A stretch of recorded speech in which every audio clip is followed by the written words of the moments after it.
Welcome to the premiere episode of 3D Boxing's Tuesday Night Fights. We're going to take one more look at the Errol Spence and Terence Crawford scenario. Both fighters have been linked to possible opponents. So we're going to take one more look at that. As much as we want the fight to happen, the Crawford-Spence unification fight, and we want that to happen as much as anyone. It's the best fight that can be made in the sport. It's probably not going to happen next. Bob Arum has said it would have to be on pay-per-view, and it's not pay-per-view ready. Neither guy is a big enough star from a crossover, to the casual, to the sports fan. Neither one's a big enough star to generate 500,000 pay-per-view sales or more. Plus, Spence has also made comments that he's going to unify the other three belts, meaning the WBA, WBC, in addition to the IBF that he has, before he would challenge Crawford for the WBO. So, realistically, we're probably looking at least 18 months. I don't know if Spence would have to unify all three, but, realistically, I think we're looking at a Crawford-Spence unification fight at the end of 2019. I think each fighter, both Spence and Crawford, take two more fights in the interim. One more at the end of this year, fourth quarter of this year, and then another fight in the first half of 2019, and then they'll fight each other and unify at the end of 2019.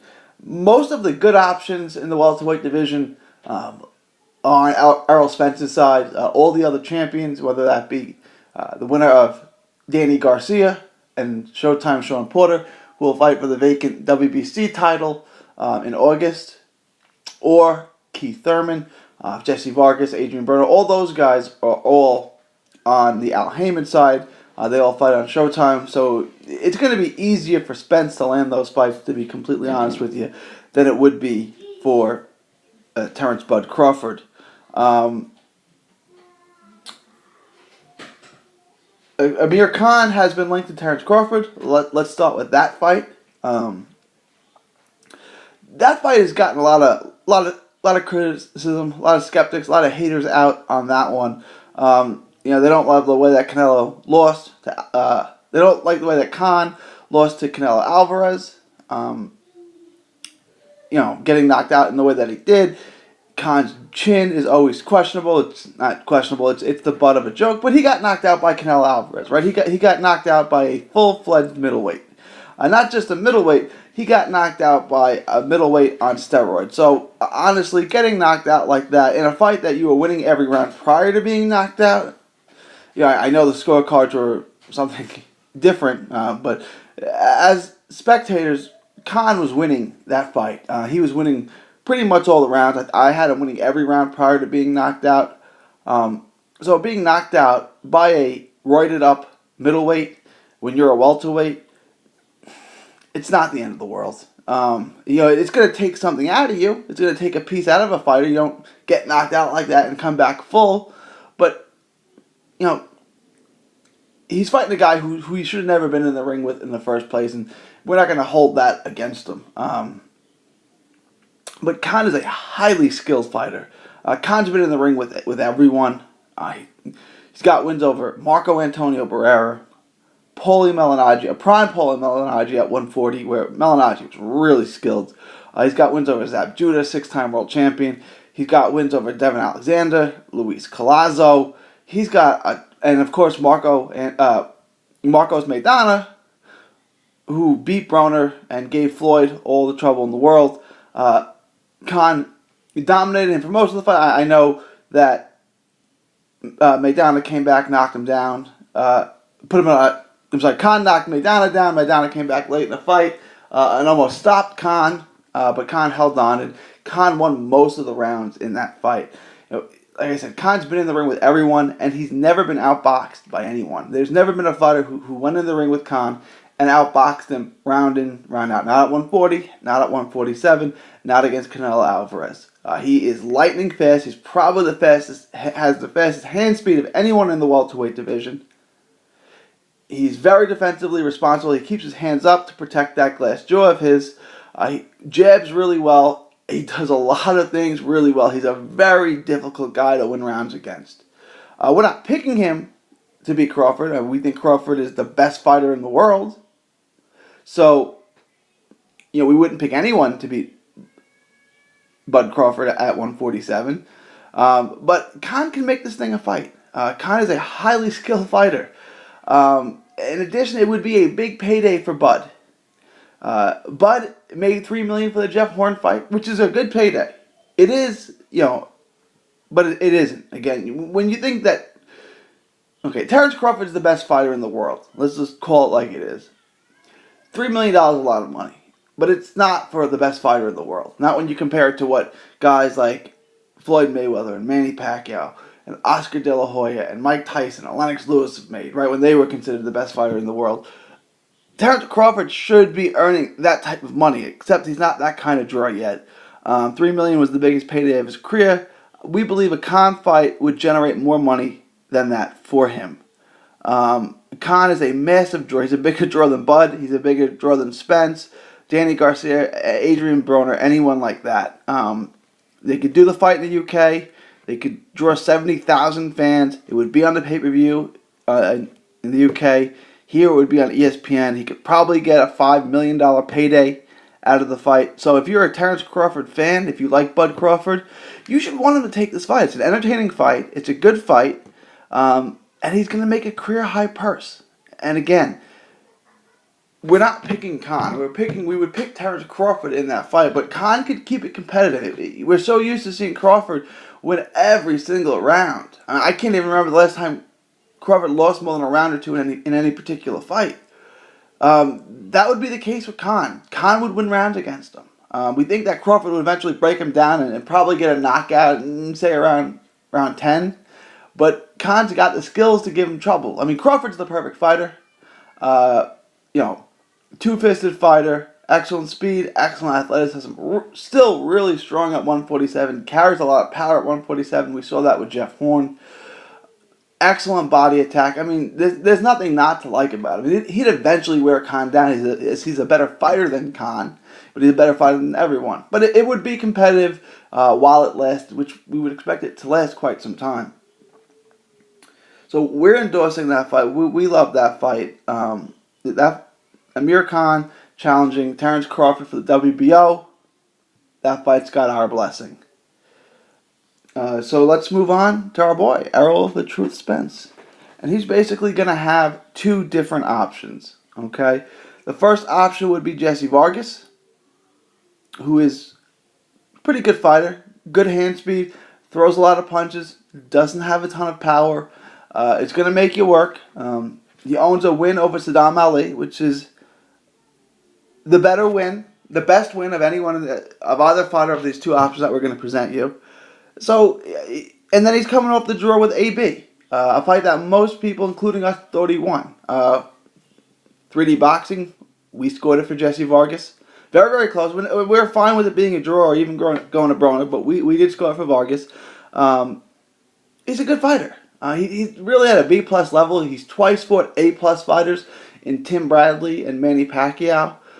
With Bradley, he almost knocked him out. If you ask him and you ask us, we thought the referee did stop the fight with about 10 seconds left. Apparently, the ref just thought it was the 10-second clap was the final bell and stepped in, and it looked like he waved the fight off, but he was calling a break to the action as he thought the fight was over. He realized that was not the final bell, that it was just a 10-second clap, and then told him to continue fighting, at which point the fight really was over. But before that, Vargas was outboxed pretty much every round. Bradley's a master boxer, and it was a competitive fight, but Bradley had won probably 10 rounds of that fight. It's just that Vargas almost knocked him out with less than a minute to go. Then the other time he stepped up was against Manny Pacquiao, and Pacquiao thoroughly dominated him. Pacquiao knocked him down, probably won 10 rounds in that fight too. So when you look at Vargas, 24 rounds against truly A-plus fighters in Pacquiao and Bradley, he's probably lost 20 of the rounds. No, that's not great. He's not out of his league. Like I said, he did win a couple of rounds with each fighter. He almost knocked Bradley out, but he gets outboxed by world-class opposition. And Spence would undoubtedly get to him and knock him out as well, we would think. So we're fine with that fight, but we prefer the other option, which is the top-ranked fighter in the welterweight division by the IBF, Yordanis Ugas. Ugas has fought 7 times now as a welterweight at 147 pounds. He's defeated Jamal James, Brian Perella.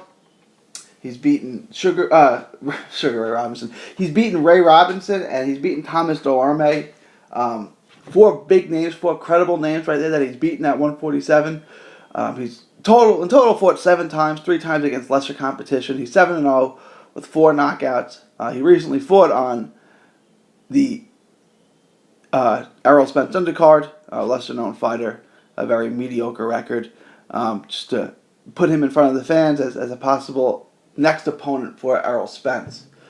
That would be the fight that we would prefer. Ugas is a very good fighter. He's got that Cuban pedigree, that Cuban amateur style.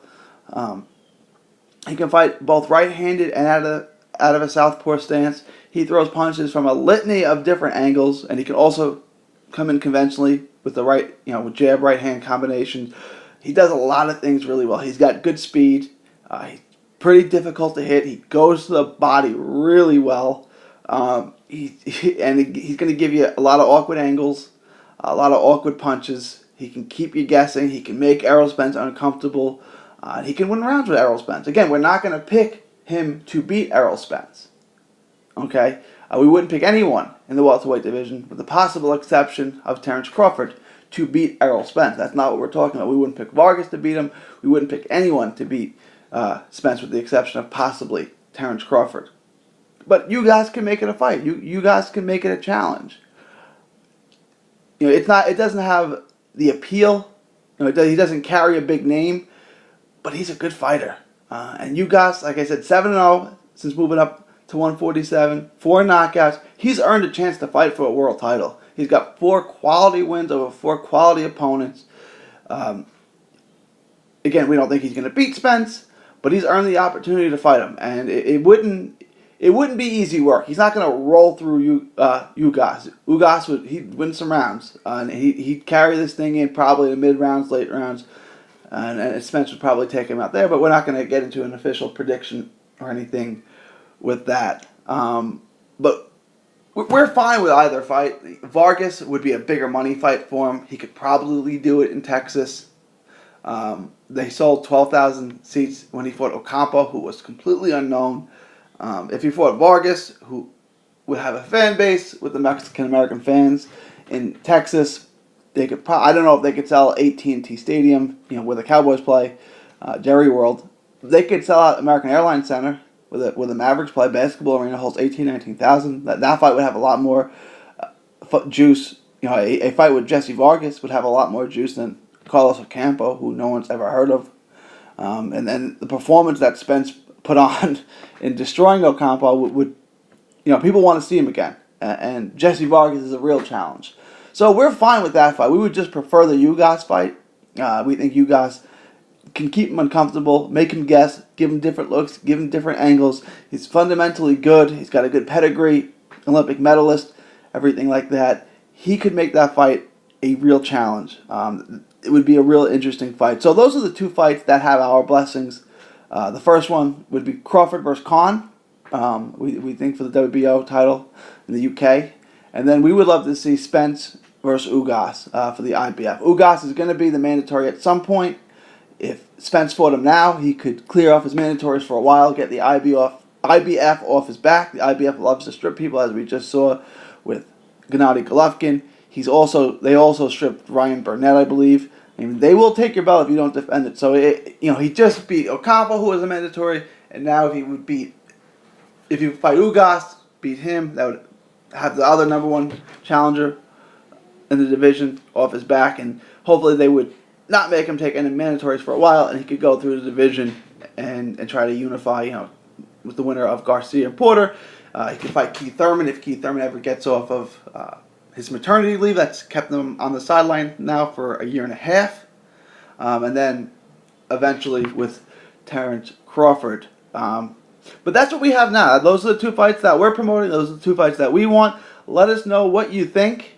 Leave it in the comments below. And don't leave anything ridiculous. Don't say like you want to see Canelo versus Spence, because that's not going to happen. Or Triple G versus Spence. Or you want to see Crawford fight Loma. These fights aren't going to happen. Let us know who you want these guys to fight at the welterweight division. Don't give me guys who fight 2 weight classes above or 2-3 weight classes below.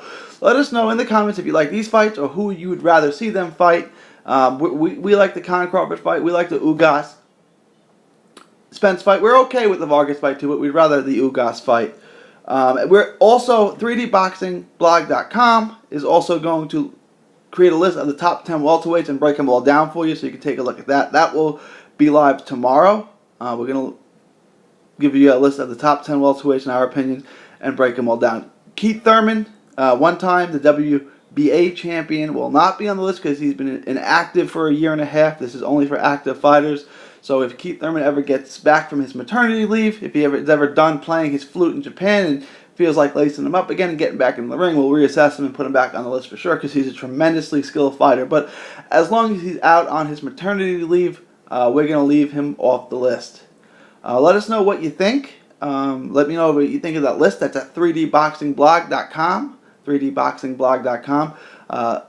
Let us know what you think of that list, and let us know who you think that Crawford and Spence should fight next if they can't fight each other.